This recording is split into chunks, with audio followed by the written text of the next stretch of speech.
In this video, we'll compare the audio quality of different recording options with a camera mount.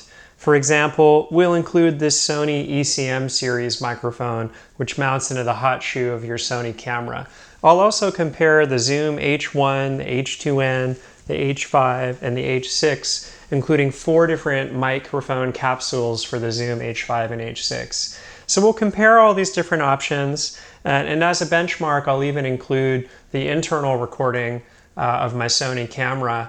And if you'd like to follow along blind, the way to do it is to minimize this window and let the audio play. I won't give any spoilers in the audio, but you'll know what microphone I'm using if you watch the video.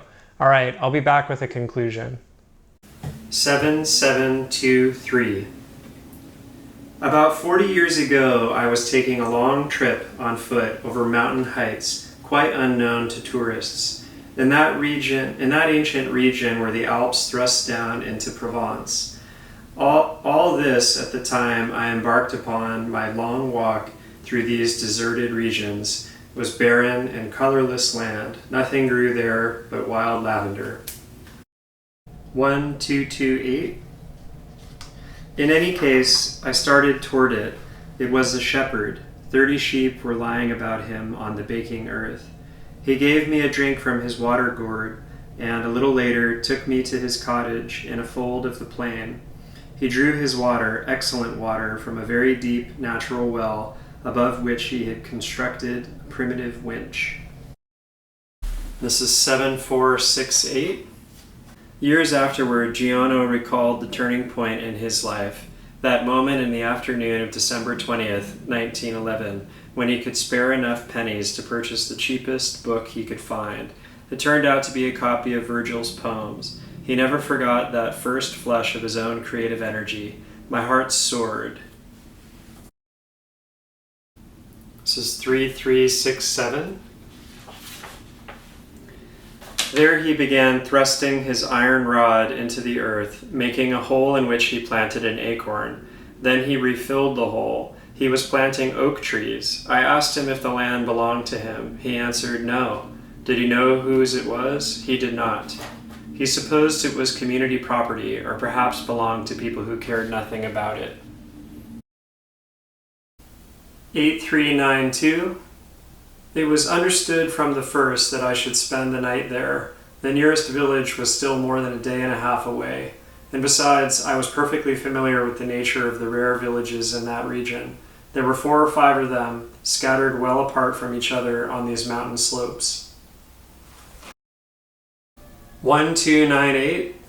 The following year came the War of 1914, in which I was involved for the next 5 years.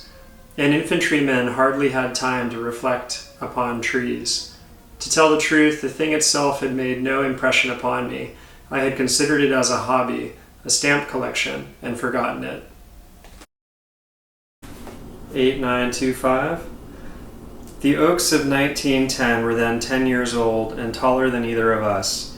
It was an impressive spectacle. I was literally speechless, and as he did not talk, we spent the whole day walking in silence through his forest. In 3 sections, it measured 11 kilometers in length and 3 kilometers at its greatest width.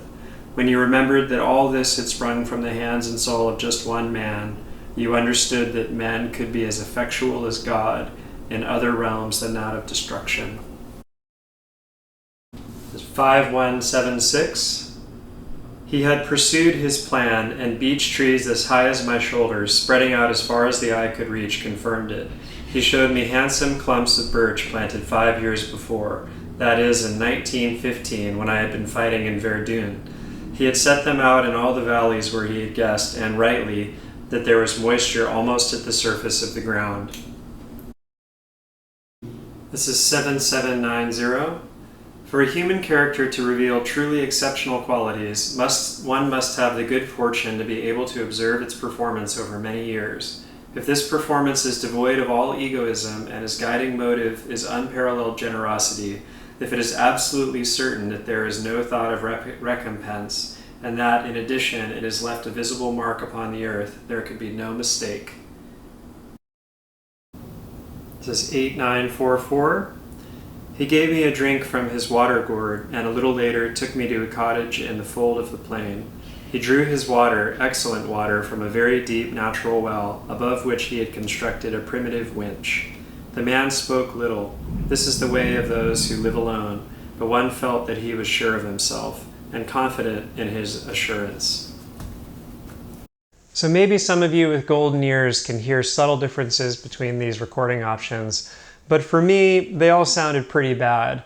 The reality is it's not a very good recording scenario to have your subject 8 or 10 feet away from your microphone, especially if you've got some reverb in your space. So my lesson learned here is really try to get the microphone closer to your speaker. Use a lavalier mic, put the mic on a tabletop microphone stand, and if you really are stuck and you need to be further from your speaker, you're going to need to do some research to really pinpoint a solution that might work. In this example, I haven't done any post-processing of the audio, so it's possible you could squeeze a little more audio quality out of, for example, the SSH-6, the shotgun microphone. So some of these options, including the Zoom, H2n, the H5, and the H6, will allow you to potentially focus on your subject a bit more, but it's going to require a little bit more work.